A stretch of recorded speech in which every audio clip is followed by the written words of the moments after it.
विश्वशीरुषं देवं विश्वाक्षं विश्वशम्भुवं विश्वं नारायणं देवमक्षरं परमं पदं विश्वतः परमां नित्यं विश्वं नारायणगुं हरिं विश्वमेवेदं पुरुषस्तद्विश्वमुपजीवति पतिं विश्वस्यात्मेश्वरगुं शाश्वतगुं शिवमच्युतं नारायणं महाज्ञेयं विश्वात्मानं परायणम्।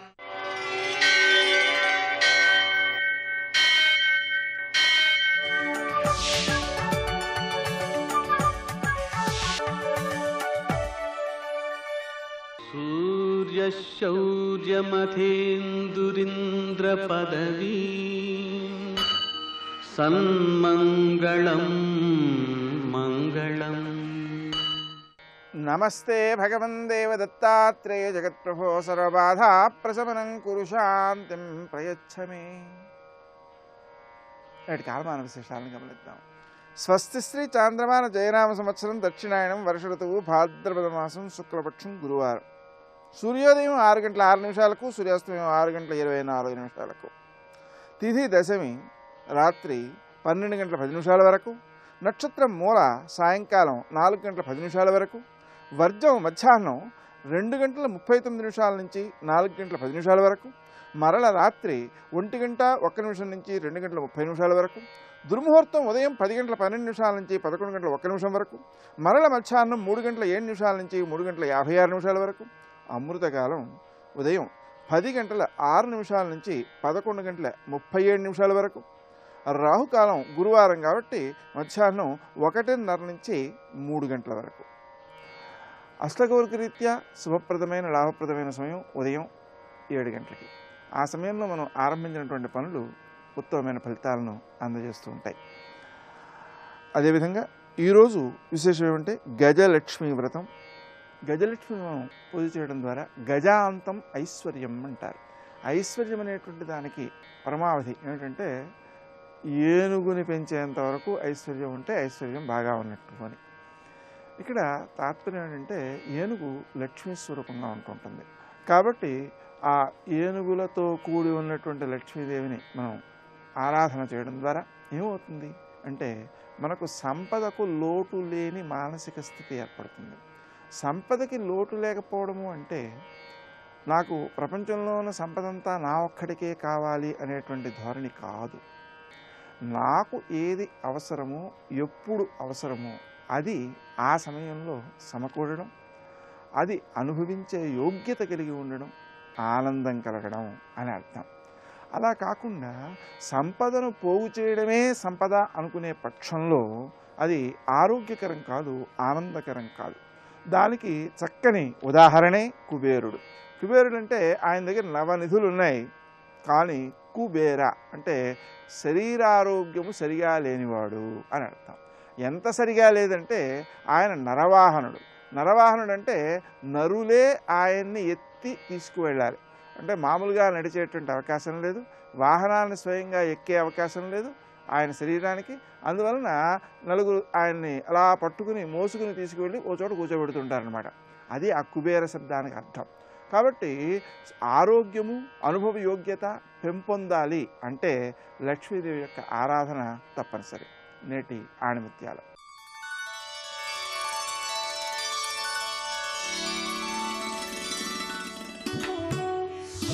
సేవలో నిమగ్నులమైతే అనంతనిధి వశమవడం వల్ల కలిగే ఆనందం కన్నా అత్యధిక ఆనందానుభూతిని పొందుతాం.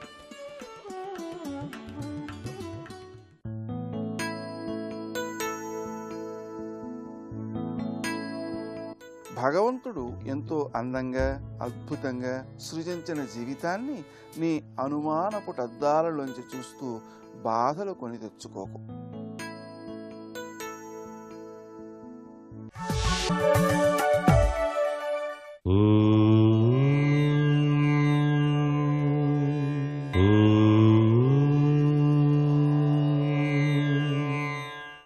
ఓం నమో నారాయణాయ.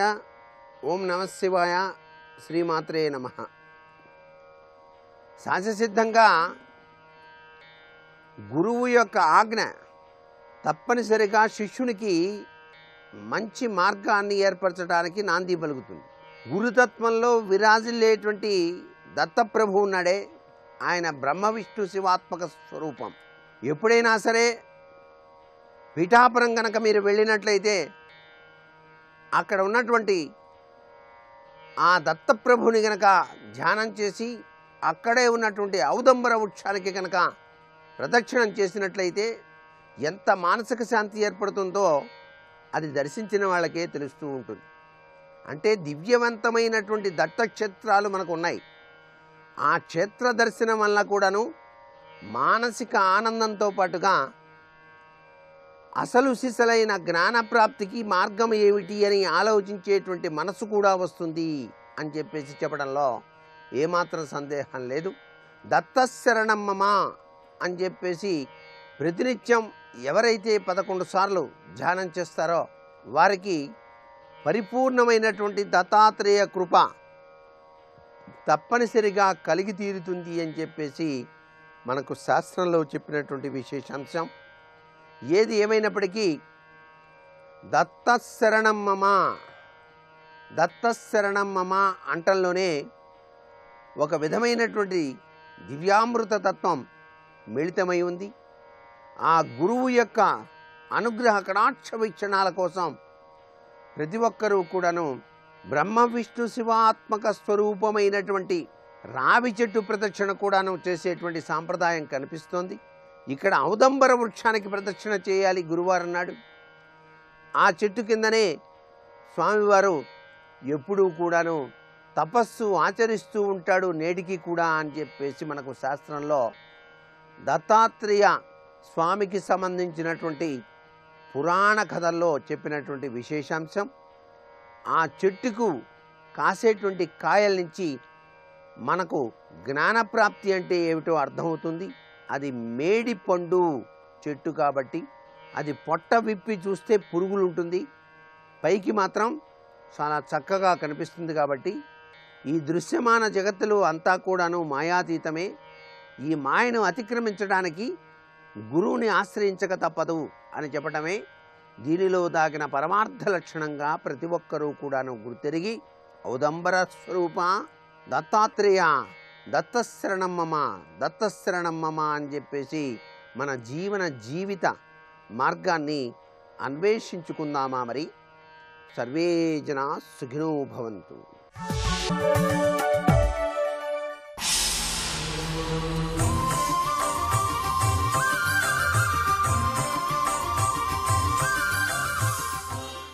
శతక సాహితీ సరస్వతికి నమస్కారం. కమలా నిలయస్త్వయా దయాళు కరుణే నిష్కరుణా నిరూపణే త్వం అతయేవ హి తావకాశ్రితానాం దురితానాం భవతి త్వదేవ భీతిః. ఈ వెంకటేశ్వరుని హృదయం నుండి ఆవిర్భవించిన కరుణ ఒక స్వరూపంగా మారింది. ఆవిడే దయాదేవి. వెంకటేశ్వరుని హృదయంలో ఉన్నది మహాలక్ష్మి. కరుణ హృదయం నుండే పుడుతుంది. అంటే ఈ దయ కూడా ఆ మహాలక్ష్మి నుండే ఉద్భవించింది. సకల జనుల పాపములను తొలగించమని, వారిని కరుణించమని ఈ మహాలక్ష్మియే కరుణారూపిణిగా అవతరించి స్వామికి తెలియజేస్తూ సకల జనులను కూడా ఆవిడ ఉద్ధరిస్తున్నది. వారికి మేలు చేయమని స్వామిని కోరుతున్నది. ఈ భక్తులు ప్రజలు అందరి తరపున ఆవిడ నిలబడి వారందరి పాపములను తొలగించి వారికి నిరంతరం సుఖశాంతులు కలిగించమని స్వామివారిని వేడుకుంటున్నది. ఈ దయాదేవి ఎటువంటిదంటే ఈ పాపములన్నిటినీ తొలగించమని, భక్తులందరినీ ఉద్ధరించమని, పాపులను తరింపజేయమని ఈవిడ స్వామికి నివేదించడంతో ఈ స్వామికి చాలా మంచి పేరు వస్తున్నదట. ఎందుకనంటే ఈ దయాదేవి ఈ పాపాలన్నిటినీ కూడా మింగివేయబోతున్నది అని అవి తెలుసుకుని అవి భయపడుతున్నాయి. కనుక దయాదేవి పట్ల అవి కోపాన్ని తెచ్చుకుంటున్నాయి. స్వామివారి పట్ల మాత్రం వాటికి ఏ రకమైనటువంటి కోపము లేదు. దయాదేవి పట్ల వారికి కోపం ఉన్నది, భయము కలుగుతున్నది. శ్రీనాథుడు ఇటువంటి సమయంలోనే కలుష పిసితంబు మెసబు రాకాశి కాశీ అన్నాడు. కలుషము పాపములనేటువంటి మాంసాన్ని భక్షించి వేసేటువంటి రాకాశి ఈ కాశీ క్షేత్రం అన్నాడు. అంటే ఆ ఉపమానాన్ని అంత భయంకరమైనటువంటి రాకాశిగా పోల్చాడు. అలాగే హనుమంతుడు రాక్షసుల్ని చంపుతున్నప్పుడు మశకీకృత రాక్షసం అని ఆ శ్లోకంలో అద్భుతంగా వర్ణించాడు ఒక మహాకవి. అలాగే ఈ దయాదేవి కూడా ఈ పాపములన్నిటినీ మృంగివేస్తుంది అనే భయం చేత ఈ పాపాలన్నీ గజగజ వణుకుతూ ఈ దయాదేవిని చూసి ఈవిడికి అసలు దయలేదు అని అంటున్నాయిట. అంత చమత్కారంగా ఈ శ్లోకంలో దయాదేవి యొక్క గొప్పదనాన్ని వర్ణించారు శ్రీమద్ వేదాంత దేశికులు. అలా ఈ పాపములు తమకు ఉనికి లేకుండా పోతుంది, ఇక విజృంభించే అవకాశం లేదు. ఈ భక్తుల్ని దయాదేవి అనుగ్రహించి మమ్మల్ని సంపూర్ణముగా తొలగించేటువంటి ప్రయత్నంలో ఉన్నది, ఈవిడికి దయలేదు అనుకుంటున్నాయి అని వర్ణిస్తూ వెంకటేశ్వరుని హృదయం నుండి ఆవిర్భవించినటువంటి కరుణ ఒక రూపముగా మారి దయాదేవి అయి ఆ దయాదేవియే ఈ స్వామి దగ్గరకు భక్తులందరినీ తీసుకుని వచ్చి వారికి దర్శనం ఇప్పించి వీరి పాపములను తొలగించి వారిని అన్ని విధాలా అనుగ్రహిస్తుంది అని తెలియజేస్తూ చక్కని శ్లోక రచనతో పరమాద్భుతమైన శతకాన్ని మనకు అందించిన శ్రీమద్ వేదాంత దేశికుల దయాశతకంలోని మరి ఒక శ్లోకం గురించి రేపు ఉదయం తెలుసుకుందాం. ఓం నమో వెంకటేశాయ.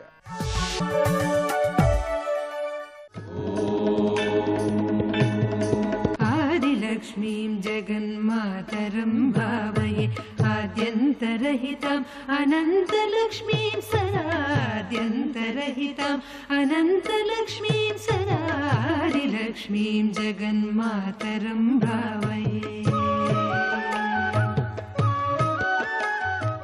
सिद्धलक्ष्मीर्मोक्षलक्ष्मीः जयलक्ष्मी सरस्वती श्रीर्लक्ष्मीर्वरलक्ष्मीश्च प्रसन्ना मम सर्वदा. शिवाय गुरवे नमः. श्रीमात्रे नमः. श्री विष्णुरूपाय नमः शिवाय. श्रीलक्ष्मीनारायणाभ्यां नमः. కోకిలా కులచక్రేశ పక్షతి పంక్తి పావని. ఇందులో 418వ నామం శ్రీ పక్షత్యై నమః. దీని గురించి విస్తారంగా చెప్పుకుంటూ ఉన్నాం. ఒకటి వేదరూపిణి, ఛందస్సులనే పక్షములతో విస్తరించినది, ఇది ఒక అర్థాన్ని చెప్పుకున్నాం. రెండవ అర్థంలో పక్షమనగా జ్ఞానము, జ్ఞానరూపముగా విస్తరించింది పక్షతి. పక్షికి జ్ఞానులకి వేద భాషలో ఉన్నటువంటి ప్రాధాన్యాన్ని కూడా ఈ సమయంలో ప్రస్తావన చేసుకున్నాం. మరొక అర్థాన్ని చూడాలి, ఎందుకంటే పక్షతి అనేకార్థములు కలిగిన ఒక పెద్ద దివ్య మంత్రం. అన్నీ కూడా శాస్త్రసమ్మతమైన అర్థాలే స్వీకరిస్తున్నాం. వేదంలో కొన్ని మంత్రాల యందు పక్షముల గురించి చెప్తారు. తస్య యజురేవ శిరః ఋగ్దక్షిణ పక్ష సామోత్తర పక్ష అథర్వాంగిరస పుచ్చం ప్రతిష్ఠా అని వివరించబడుతున్నది. ఈ పక్షులతో పోల్చడం అనేటువంటిది అటు వేదానికి ఇటు లోపలున్న జీవుడికి కూడా చూపించారు. ఈ పంచకోశములతో కూడినటువంటి ఈ శరీరంలో ఆ జీవుడు ఈ శరీర కోశములే పక్షములుగా కలిగి ఉన్నటువంటి వాడు ఆ జీవరూపుడైన పరమాత్మ అనే అర్థంలో వేదం ఉపనిషత్తులో చెప్తుంది. ఆ ఉపనిషత్తుల్లోనే వేదాన్ని పక్షిగా చూపిస్తున్నారు. తస్య యజురేవ శిరః, యజుర్వేదము శిరస్సుగాను, ఋగ్వేదము ఒక రెక్కగాను, సామవేదం మరొక రెక్కగాను, అథర్వవేదము పుచ్చముగా అంటే తోకగాను కలిగినటువంటి వేదరూపమైన పక్షికి నమస్కారము. ఇదొక గొప్ప భావన. ఇలాగ చతుర్వేదమయమైనటువంటి పక్షిగా ఉన్న వేదవతి మహాలక్ష్మి పక్షతి అని చెప్పబడుతున్నది. ఇది ఒక అర్థం. అంతేకాదు హనుమంతుడికి పెద్ద పక్షి, చెట్టు మీద కూర్చొని మధురంగా పలికితే అది పక్షి. పైగా మనస్సును హరింపజేసేటట్టు పలికాడు ఆయన. ఆంజనేయ స్వామి వారు అశోకవనంలో సుందరకాండలో శిశుపా వృక్షంపై కూర్చొని పక్షివలే ఆ కొమ్మపై కూర్చొని మధురంగా పలికాడు. రామకథని విస్తరింపజేశాడు ఆ జ్ఞానరూపుడైన యోగీశ్వరుడైన ఆంజనేయ స్వామి వారు. అది కూడా భావన చేసుకోవచ్చు ఒక్కసారి. ఆ పక్షి అనే శబ్దం ఎంత విస్తారంగా చెప్పబడుతున్నదో. ఇలాగా శాస్త్రాల్లో కూడా పక్షములను ఉంటాయి. పూర్వపక్షము, ఉత్తర పక్షము అని. అంటే పూర్వపక్షం అంటే ముందు ఉన్న సిద్ధాంతం, ఆ సిద్ధాంతం పైన మరొక సిద్ధాంతాన్ని చెప్తే ఉత్తర పక్షము అని అంటారు. ఇలాగ వివిధ సిద్ధాంతాలతో ఉంటోంది గనక పక్షతి. పైగా ఇది పూర్తిగా వేద శాస్త్ర స్వరూపము అని అర్థంలో చెప్పబడుతుంది. శాస్త్రముల్లో అన్నిట్లోని పక్షములు ఉంటూ ఉంటాయి కనుక పక్షతి అంటే శాస్త్ర రూపిణి, ఇది మరొక అర్థం. వేదములు, వేదాలు మొదలుకొని సర్వశాస్త్రములు కూడా చెప్పబడుతున్నాయి ఇక్కడ పక్షతి. అటువంటి శాస్త్రరూపిణిని అమ్మవారికి నమస్కారం చేసుకుని, అంతేకాదు కాలము కూడా పక్షస్వరూపమే. ఎందుకంటే పగలు రాత్రి ఈ 2 రెక్కలతో కాలం ఉన్నదిట. అలాగే సంవత్సరం కూడా ఉత్తరాయణ దక్షిణాయనం అనే 2 రెక్కలతో ఉంటుంది. ఇలా సృష్టి అంతా కూడా 2 రెక్కలే. అలా గృహస్థ జీవితం భార్యాభర్త అనే 2 రెక్కలతో ఉంటుంది. ఏ ఒక్కడి తెగినా ఒక్క రెక్కతో ఎగరలేదు ఈ సంసారం. ఇలా సృష్టిలో ఉన్నటువంటి ఆ ద్వంద్వ సమన్వయ తత్వము పక్షతి అనే నామంలో కనబడుతున్నది. ఎందుకంటే లక్ష్మీనారాయణులు ఆదర్శ గృహస్థ ధర్మానికి ప్రతీక. భారతీయ వివాహ వ్యవస్థలో భార్యాభర్తల బంధం శాశ్వతం, ఇది తెలుసుకోవాలి. ఈ ఆవేశాలు లేదా మధ్య మధ్యలో వచ్చేటువంటి ఆగ్రహాలు ఈ బంధాన్ని తెంచలేవు. భార్యాభర్తల బంధం మంత్రమహితంగా దేవతలు ఏర్పరిచినటువంటిది. అది తెంచడం జరగదు. తెంచాలని ప్రయత్నిస్తే అదొక మహాపాపం కూడా. అందుకే ఆ దివ్యమైన దాంపత్య ధర్మమే పక్షతికి నామంలో చెప్పబడుతున్నదని ఋషులు వ్యాఖ్యానించారు ఇక్కడ. అటువంటి దాంపత్య రూపిణి భార్యాభర్తలు అనబడే 2 పక్షములుగా విస్తరించినటువంటి దాంపత్య రూపమైన స్వరూపమే పక్షతి అని చెప్పబడుతున్నది. ఇలా పక్షతి నామానికి ఇన్ని రకాల అర్థాలు చెప్పుకుని పంక్తి పావన తర్వాత నామం ఇది 419. పంక్తి పావని అనే నామాంతరం కూడా కనబడుతుంది, కానీ పంక్తి పావన అని చెప్పుకోవచ్చు. శ్రీ పంక్తి పావనాయై నమః అని ఇది ఒక అద్భుతమైనటువంటి వేద విశేషము కలిగిన నామం ఇది. పంక్తి పావనులు అంటే వరుసలో పవిత్రము చేయువారు అని అర్థం. వరుస ఎవరు కూర్చుంటే వారి సరసను కూర్చోవడం వల్ల మనం పవిత్రులమవుతామో వారిని పంక్తి పావనులు అంటారు. ఇది తెలుసుకోవలసినది. ఒకరు పక్కన కూర్చుంటే చాలు మనం పవిత్రమైపోతాం. అలాంటి వారిని పంక్తి పావనులు అనాలి. ఒక వరుస భోజనం చేస్తున్నా అనుకోండి, అందులో ఒక పవిత్రమూర్తిగాని కూర్చుంటే ఆ పంక్తి అంతా పావనమైపోతుందిట. అయితే ఎవరి వలన మనం పావనం అవుతాం అంటే శాస్త్రము తెలిసిన వారు, జ్ఞానులు, వేద పురుషులు, వీరు ప్రక్కన కూర్చుంటే చాలు మనం పవిత్రులమైపోతాం. ఎందుకంటే వాళ్ళ తపశ్శక్తి అటువంటిది. నిరంతరము వేదాన్ని పలుకుతూ మంచి అనుష్ఠానం చేసుకునేటప్పుడు వాడి శరీరంలో మంత్రశక్తి ప్రవేశిస్తుంది.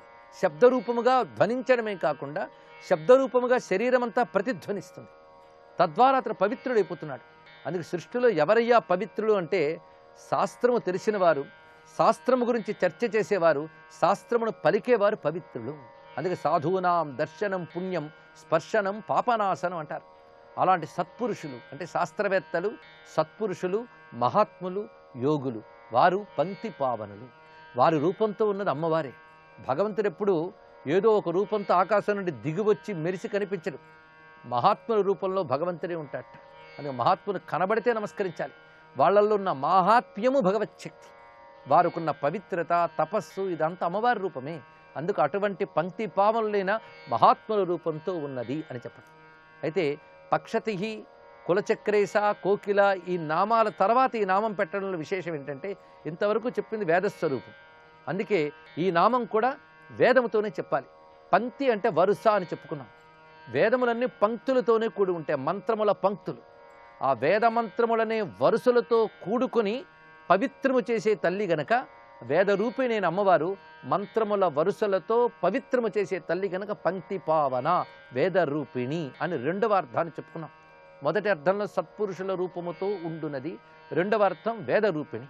ముఖ్యంగా పంక్తిపావన మంత్రములని వేదముల్లో కొన్ని ఉన్నాయి. ఆ వేద భాగములన్నీ లక్ష్మీ సహస్రనామాల్లో పరచుకుని ఉన్నాయి. అందుకు ఆ మంత్రాలు తెలియకపోయినా లక్ష్మీ సహస్రనామాలు చదివితే వేదములు చదివినంత దివ్యత్వం లభిస్తుంది. అది తెలుసుకోవాలి. వేదములు విన్నంత పవిత్రులమవుతాం. అంత దివ్యనామం లక్ష్మీ సహస్రనామాలు. అందుకు పంక్తిపావన నామాన్ని చెప్తూ వేదములో పంక్తిని పవిత్రము చేసే మంత్రములు ఉన్నాయి. అంటే వేదం ఎంత గొప్పగా లోకక్షేమం కోసం ఆలోచించిందో మనం అర్థం చేసుకోవాలి. ఎందుకంటే పక్కవాడి సంస్కారాలు మనపై ప్రభావం చూపిస్తాయి, తెలుసుకోవాలి. వాడికి చెడు సంస్కారాలు, చెడు వాసనలు ఉంటే అంతవరకు బుద్ధిగా ఉన్న మనకు చెడు బుద్ధులు కూడా పుడుతూ ఉంటాయి.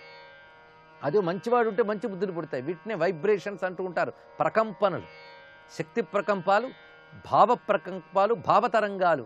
ఆ భావతరంగాల ప్రభావం చాలా ఉంటుంది. అందుకు పంక్తిపావన అనే నామంలో మనం ఎవరైనా తెలియని వాళ్ళు పక్కన కూర్చున్నప్పుడు వాళ్ళ సంస్కారాలు తెలియవు గనక వాటి ప్రభావం మన మీద పడకుండా ఈ మంత్రాలు కాపాడతాయట. అందుకే భోజన సమయంలో సాధారణంగా శ్రోత్రియులు ఈ మంత్రాల్ని పఠిస్తారు. ఆ మంత్ర పఠనం చేయడం వల్ల మొత్తం ఆ వరుసలో ఉన్న వారందరూ పవిత్రులైపోతారట.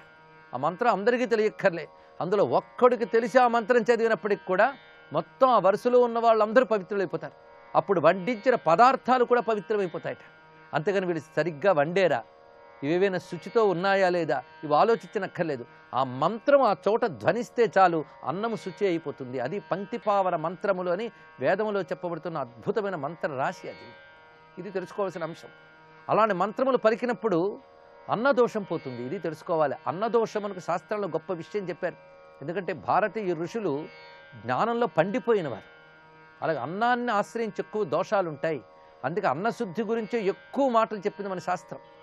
గట్టిగా చెప్తే చాదస్తం అంటాం, అదే విజ్ఞాన శాస్త్రవేత్త చెప్పాడు అనుకోండి సైన్స్ అంటాం అంతే.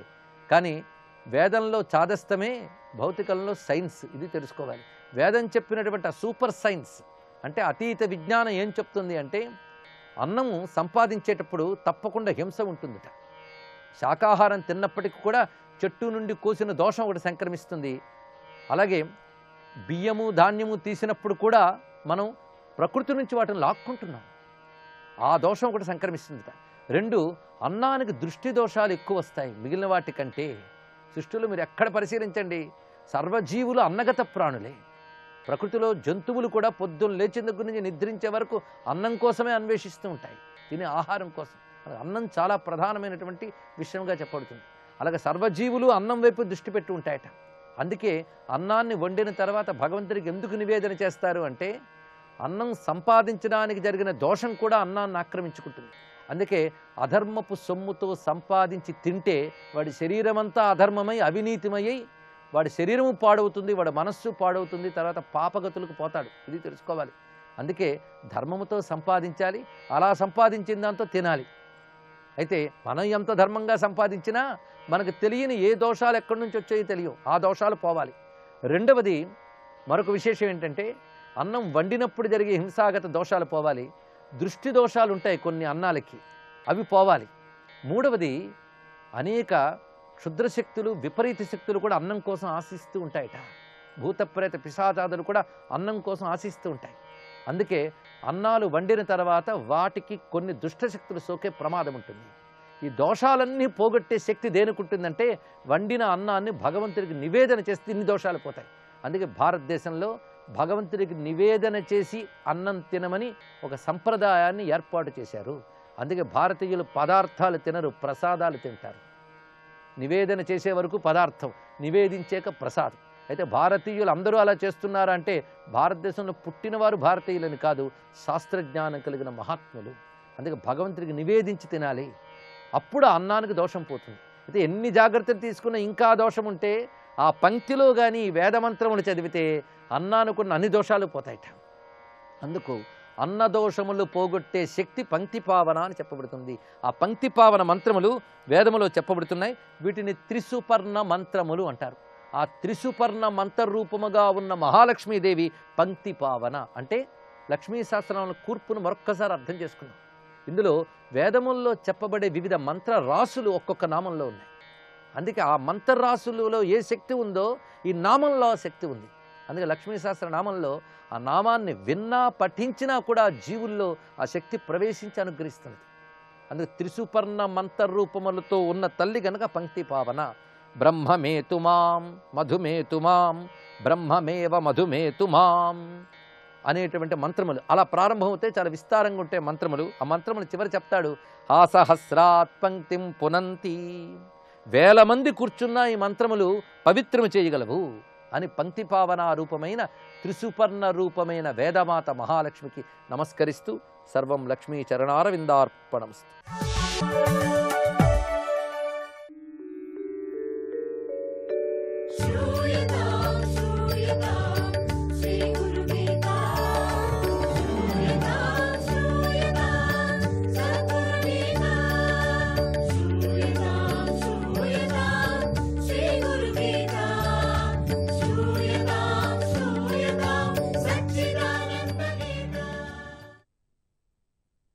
శ్రీ గురుదత్త. మహారాష్ట్ర సంత ఏకనాథ్ గురించి తెలియని వారు ఉండరు అని చెప్పుకున్నాం కదా. పూర్వ సంస్కారం వల్ల ఈతటికి కూడా చిన్నతనంలోనే బ్రహ్మ విద్య తెలుసుకోవాలనే కోరిక కలిగింది.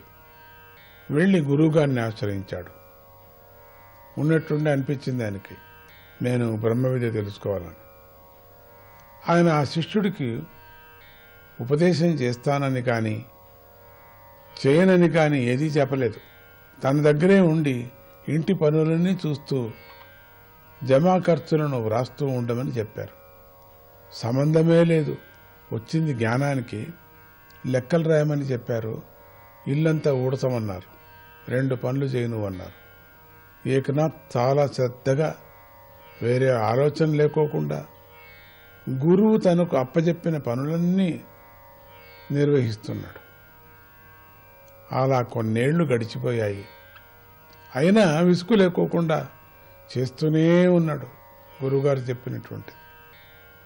ఒకరోజు ఏకనాథ్ ఎప్పటిలాగే లెక్కలు చూస్తుండగా వాటిల్లో కొంచెం తేడా కనిపించింది. ఖర్చు చేసిన మొత్తానికి మిగిలిన నగదు మొత్తానికి లెక్క సరిపోవటం లేదు. ఏంటి ఇట్లా ఉంది, ఎప్పుడు బాగా వచ్చేది, ఈరోజు మాత్రం ఎందుకో టాలీ కావటం లేదే. మొదటి నుండి మళ్ళీ సరిచూసుకుంటూ వచ్చాడు. అలా చాలాసార్లు చూశాడు. ఎన్నిసార్లు చూసినా తేడా ఎక్కడుందో తెలియటం లేదు. ఏకనాథుకు మనశ్శాంతి లేకుండా పోయింది. ఇదేంటిది లెక్క తేలటం లేదే అని నిద్రాహారాలు మాని రాత్రంతా ఆ తప్పు కోసం వెతుకుతూనే ఉన్నాడు. ఎక్కడ నేను తప్పు చేశా, ఎంచటంలో ఎక్కడ తప్పు చేశా అని.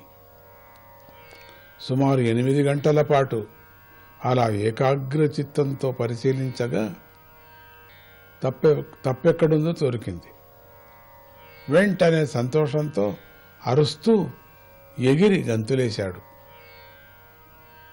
అప్పటికే తెల్లవారుజాము అవటంతో గురువుగారు నిద్రలేచి కూర్చొని ఉన్నారు. ఏకనాథ్ అరిచినటువంటి అరుపులు వినబడి ఏమైందో చూద్దామని అక్కడికి వెళ్ళాడు గురువుగారు. అయితే గురువుగారు వచ్చి నుంచున్నది కూడా గమనించే స్థితిలో లేడు. ఇప్పుడు ఆనందంతో చిందులేస్తూనే ఉన్నాడు ఏకనాథుడు. అతడు మామూలు స్థితికి వచ్చేదాకా ఆగి, అంత ఆనందానికి కారణమేమిటని గురువుగారు అడిగి, ఎందుక ఎగురుతున్నావు, నీకు ఇంత ఆనందం ఎక్కడి నుంచి వచ్చింది అని అడిగాడు గురువుగారు. అప్పుడు ఏకనాథు ఆయన్ని క్షమించమని అడిగి, స్వామి క్షమించండి గురువుగారు, మీరు వచ్చింది చూడలేదు, జరిగిందంతా చెప్పాడు. నాకు లెక్కలు తేడా వచ్చింది, నేను ఏకాగ్రతగా చూశాను, అందుకని నాకు తేలింది కాబట్టి సంతోషపడ్డాను. లెక్కల్లో ఏ విధంగా పొరపాటు జరిగిందో ఆ చిక్కు విడతీయటానికి రాత్రంతా తానెలా కృషి చేశాడో చెప్పాడు. గురువుగారు వెంటనే పరమానందంతో, నాయనా నీకు బ్రహ్మ విద్య సాధనకు కావలసిన పరిపూర్ణ స్థితి వచ్చింది. ఏ పనైనా ఏకాగ్ర చిత్తంతో నిన్ను నువ్వే సమర్పించుకునే విధంగా చేయగలవని నిరూపించావు నువ్వు. ఏ ఏకాగ్రత, పట్టుదల, అంకిత భావాన్ని నువ్వు లెక్కల పుస్తకాలపై చూపించావో అవే భావాల్ని భగవంతుడి మీద చూపించు. నువ్వు త్వరలోనే దైవత్వాన్ని సాధిస్తావు అని అతడికి అప్పుడే బ్రహ్మ విద్యను బోధించాడు. స్వల్పకాలంలోనే గురు అనుగ్రహంతో ఏకనాథ్ గొప్ప సాధువుగా మారి పూర్ణత్వాన్ని పొందాడు. సాక్షాత్ పాండురంగడే ఏకనాథ్ మీద ప్రీతితో శిష్యుడి రూపంలో ఆయన ఇంట్లో సేవలు చేశాడు. అంత పెద్ద గొప్ప ఏకనాథుడయ్యాడు. ఏకాగ్రత చిత్తంతో పరమాత్ముని భజించాడు కాబట్టి, పరమాత్మలో లీనమయ్యాడు కాబట్టి బ్రహ్మ విద్య ప్రాప్తి కాక పరమాత్ముడే వాడి ఇంట్లో సేవ చేసేవాడు. కనుక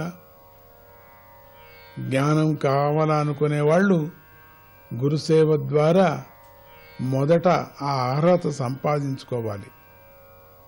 దానివల్ల మనస్సు శుద్ధమై క్రమంగా శ్రద్ధ, ఏకాగ్రత, అంకితభావం సిద్ధిస్తాయి. అప్పుడు గురువు చేసిన ఉపదేశం స్థిరంగా నిలుస్తుంది. జై గురుదత్త.